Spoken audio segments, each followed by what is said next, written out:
Kisah Nabi Musa. Tiba di Madian, bertemu dengan Nabi Syuaib alaihissalam. Menikah dengan Safura, anak Nabi Syuaib alaihissalam. Allah berbicara dengan Nabi Musa alaihissalam. Allah memberi 2 mukjizat kepada Nabi Musa alaihissalam. Nabi Musa bersama Nabi Harun mendatangi Fir'aun. A'udzubillahi minasyaitonirrajim. Bismillahirrahmanirrahim. Assalamualaikum warahmatullahi wabarakatuh. Sesampainya Nabi Musa di Madian, ia beristirahat di bawah pohon, duduk di akar pohon dekat sumber air. Sana tampak sekumpulan orang sedang memberi minum ternaknya. Di belakang orang banyak itu tampak 2 orang wanita sedang menambatkan ternaknya, tidak ikut memberi minum ternaknya. Nabi Musa mendatangi kedua wanita itu dan bertanya, "Mengapa tidak memberi minum ternaknya dan hanya menambatkannya saja?" Kedua wanita itu menjawab bahwa mereka tidak bisa memberi minum ternaknya sebelum penggembala-penggembala itu memulangkan ternaknya, sedangkan bapaknya sudah sangat tua. Nabi Musa kemudian membantu mereka meminumkan ternaknya. Setelah selesai, Nabi Musa kembali duduk berlindung di bawah pohon tempat ia duduk tadi. Tidak lama kemudian, datanglah salah seorang dari wanita tadi menemui Nabi Musa dengan malu-malu. "Bapakku memanggilmu, terhadap kebaikanmu membantu memberi minum ternak kami." Nabi Musa mendatangi bapak wanita itu yang bernama Nabi Syuaib alaihissalam dan menceritakan tentang keadaan dirinya. Nabi Syuaib alaihissalam berkata bahwa Nabi Musa selamat dari orang-orang zalim karena Madian berada di luar kekuasaan Mesir. Setelah berbincang-bincang, salah seorang dari wanita itu berkata kepada bapaknya, "Bagaimana jika orang ini bekerja untuk kita?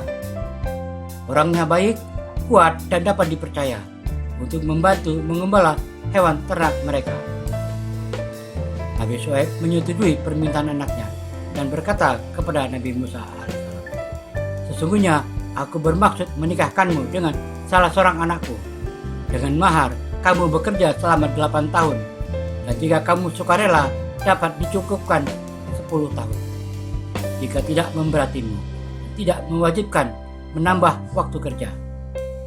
Nabi Musa menyetujui dan menikahlah Nabi Musa dengan anaknya Nabi Syuaib yang bernama Safura. Setelah genap 10 tahun, Nabi Musa meminta izin untuk berangkat kembali ke Mesir menemui keluarganya. Nabi Syuaib menyetujuinya. Nabi Musa berangkat ke Mesir bersama istrinya dan anaknya. Di tengah perjalanan, Nabi Musa melihat api di lereng gunung. Nabi Musa mengatakan kepada keluarganya, "Tunggulah di sini, mudah-mudahan aku mendapatkan berita atau membawa suluh untuk menghangatkan badan."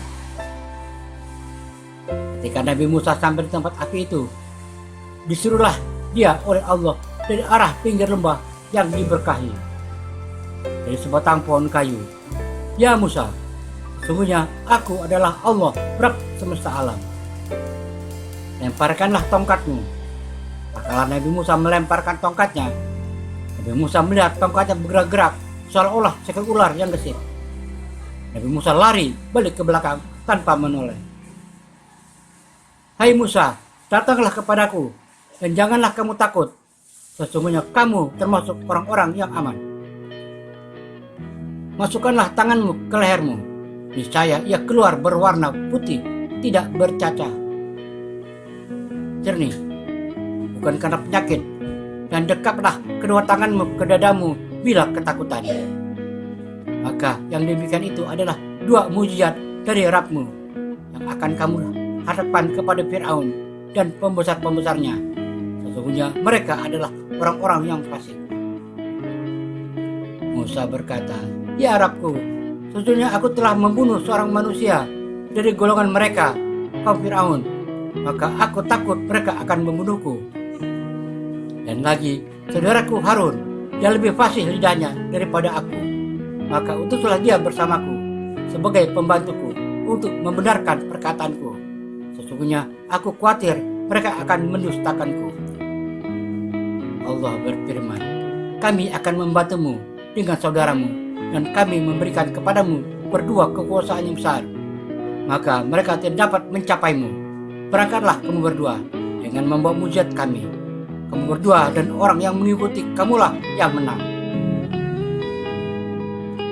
Surah 28 Al-Qasas ayat 23 sampai 35. Dan tak kalah ia sampai di sumber air negeri Madian, yang menjumpai di sana sekumpulan orang yang sedang meminumkan ternaknya. Dan ia menjumpai di belakang orang banyak itu 2 orang wanita yang sedang mengambat ternaknya. Musa berkata, "Apakah maksudmu dengan berbuat begitu?" Kedua wanita menjawab, "Kami tidak dapat meminumkan ternak kami sebelum pengembala-pengembala itu memulangkan ternaknya. Dan bapak kami adalah orang tua yang telah lanjut umurnya."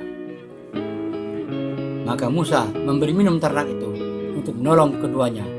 Kemudian dia kembali ke tempat yang teduh lalu berdoa, "Ya Rabbku, sesungguhnya aku sangat memerlukan sesuatu kebaikan yang Engkau bisa turunkan kepadaku." Kemudian datanglah kepada Musa salah seorang dari kedua wanita itu sambil berjalan dengan kemalu-maluan. Dia berkata, "Sesungguhnya bapakku memanggil kamu agar ia memberi balasan terhadap kebaikanmu, memberi minum ternak kami." Maka tak kalah Musa mendatangi bapaknya, Syuaib, dan menceritakan kepadanya cerita mengenai dirinya. Syuaib berkata, "Janganlah kamu takut, kamu telah selamat dari orang-orang yang zalim itu."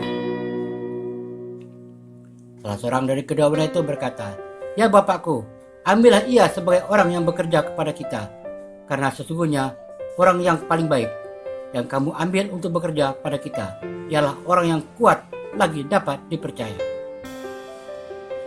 Berkatalah dia, Syuaib, "Sesungguhnya aku bermaksud menikahkan kamu dengan salah seorang dari kedua anakku ini, atas dasar bahwa kamu bekerja denganku digaji selama 8 tahun.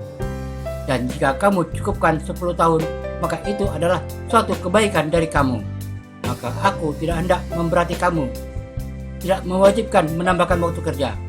Dan kamu insya Allah akan mendapatiku termasuk orang-orang yang baik." Dia Musa berkata, "Inilah perjanjian antara aku dan kamu, Syuaib.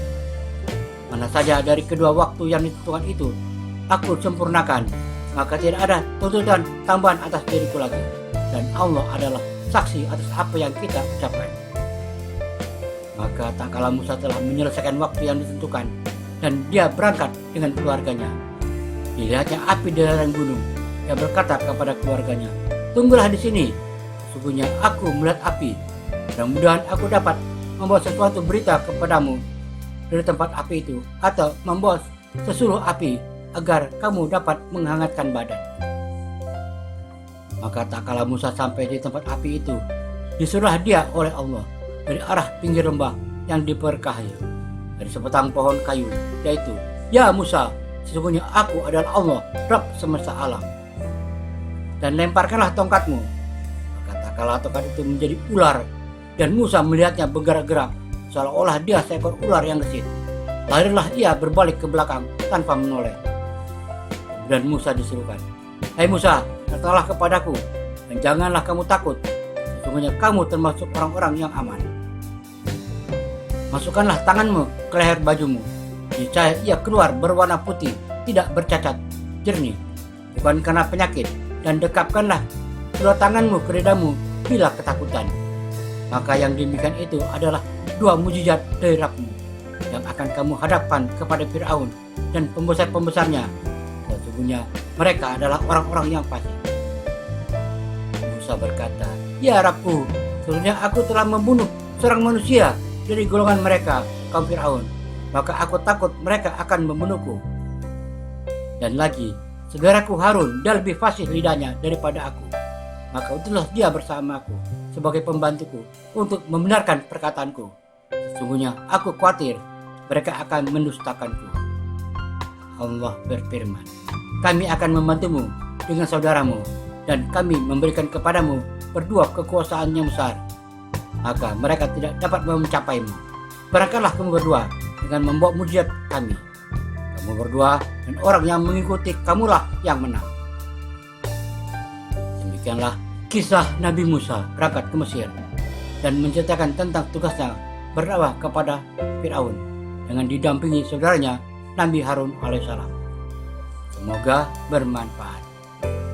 Wallahu alam. Assalamualaikum warahmatullahi wabarakatuh.